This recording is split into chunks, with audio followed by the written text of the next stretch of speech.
Hi everyone, welcome back to my channel. For those of you that are new here or can't remember me because it's been so long since I put anything on this channel, I'm Kate and I sporadically bring you book reviews and random vlogs about my life. Mostly about live music or interviews. So sorry it's been so long since I put a video up. Life has been busy again, which has been awesome and fun, but mostly I've got no excuse other than laziness, and I was in a little bit of a reading drought for a while there, but I'm no longer in my reading drought. That's exciting. Yeah, today I'm going to be talking to you about the book I've just finished, which is the sequel to the Thursday Murder Club, The Man Who Died Twice. Now, I'm just going to say here that I would reread the first one first, if that makes sense. So yeah, I didn't read the Thursday Murder Club again before I read this one, and I read the Thursday Murder Club before it was on the bestseller list, quite quickly after it came. I want to say, God, I read it nearly a year ago. Yeah, probably about a year ago now. Time flying. I read it about a year ago. I'm not entirely sure where my copy of that book is. I know I lent it to my mum after I read it, who I think lent it to my grandma, who I think gave it to my aunt.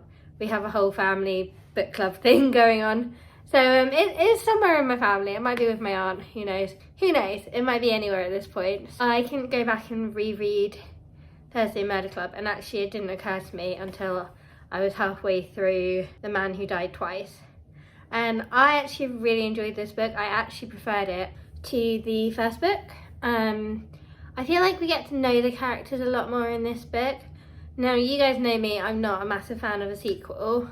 I don't always feel like they're as good as the originals, but I felt like this book was really good. It was definitely better than the original, in my opinion. I feel like we just get a much deeper understanding of the characters. And I felt like Joyce came through a lot more in this book. A lot more of Joyce came through. I felt kind of in the first book that she was a bit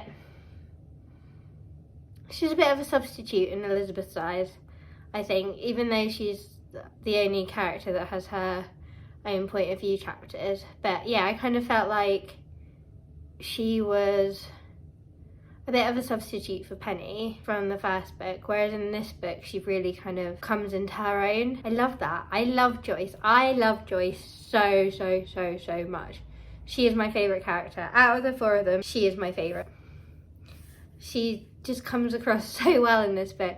She comes across as so intelligent, so wily, so clever, and like Joyce, she's almost like, in my mind, she's almost like a caricature of a little old lady. She's almost like Miss Marple in my mind. That's kind of how she looks in my mind, like the original Miss Marple, who's, you know, all happy and smiley and chatty, but underneath there's a lot going on up there. And yeah, in the first book I felt like she was dismissed a bit, whereas in this book she really comes into her own. And Elizabeth also comes into her own, and what was alluded to in the first book is confirmed in this book. So this book, The Man Who Died Twice, is all linked to, I don't know if I can say this without it being a spoiler, but I feel like it's alluded to in the first book, so I'll do a timestamp or something. So yeah, what's alluded to in the first book is confirmed in this book, that she was a member of MI6, I think it was, or MI5, one of the MIs. Doesn't say which MI5, which one she's in, but whichever secret agency she goes to, they have their headquarters in Godalming in the book. And yeah, Elizabeth definitely comes into her own in this. So I feel like the two female members of the Thursday Murder Club are definitely the brains behind the operation in this book. I mean, Elizabeth was always the brains behind it, let's face it. But she and Joyce are kind of like, Starsky and Hutch. Joyce and Elizabeth, I can tell you that for nothing. That is not those two. And even like Ron's less taking the lead in this, but he does have a good part to play in it. And of course we have Chris and Donna again. the local Kent police, who are very prominent in this again. And it's nice because they've had their own character develop as well, and Bogdan as well is in this, and we learn more about him, more about his history, which is nice. We learn more about all the characters in this book, and they kind of set something up at the end of this where we're definitely going to see more of Bogdan and Donna in the next book, which I'm very excited for. After reading this one, I can't wait for the third one to come out. I'm so excited. I don't know when it comes out. See you next year, I think. Thursday Murder Club 3, pre-order now. Oh no, I didn't say. But yeah, overall I much preferred this book to the first one, and I think because we learn more about the history of the characters and the whole murders in the Thursday Murder Club are related to Elizabeth and what Elizabeth did as a spy. So we might learn more about her life in that, and more about what she knows and what she doesn't know, and you know, how kind of sneaky everything is. And she works it out, and actually she almost orchestrates 2 deaths as well herself. So yeah, it's just really good, and I really enjoyed this one. I'm trying to think of what I can say without giving too much away about the plot. The main thing I think we learn is more about Elizabeth and her past, and Joyce really comes into her own as well. Ibrahim, I think the Ibrahim storyline in this book is really good as well. I think it shines a light on something that does sometimes happen to people, especially older people, not necessarily in the way that it happened to Ibrahim, but I remember something similar happening to my nana, and her feeling the same way that Ibrahim feels. And so that's really interesting, as I think Richard Osman does such a great job in this book of really kind of representing an older generation, that generation who's in their late 70s or early 80s.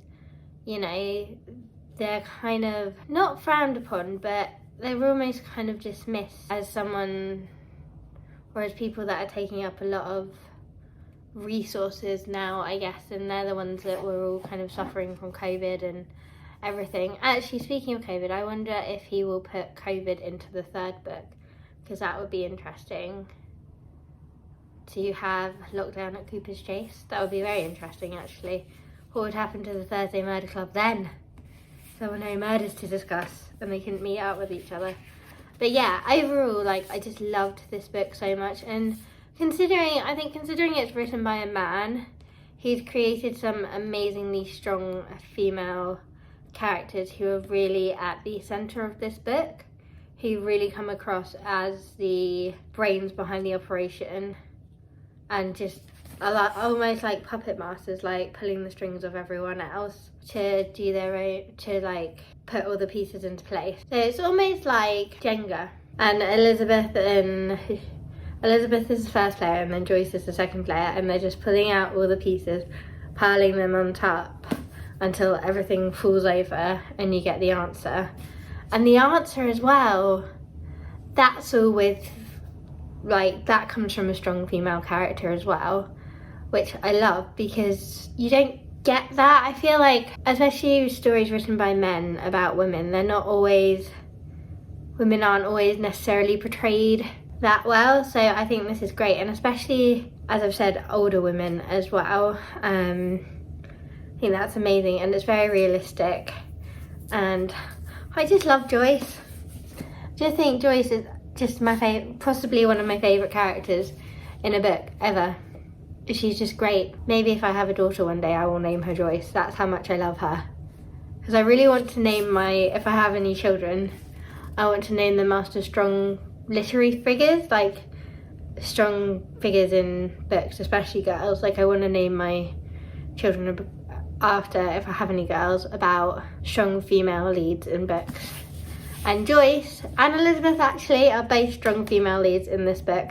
So I would really recommend, if you haven't read this yet, to read it, to pick it up. If you're on the fence about the Thursday Murder Club, then pick up this one and really do read it. Trust me, it's so worth it. And I would also say to go back, if it's been a while since you read the Thursday Murder Club, like I said, for me it's been about a year since I read the Thursday Murder Club, go back, reread that, because I'd forgotten some of the deaths in the Thursday Murder Club that get referenced in The Man Who Died Twice. And The Man Who Died Twice is very much related to Elizabeth, and may or may not exist. And on that spoiler, I am going to leave you there.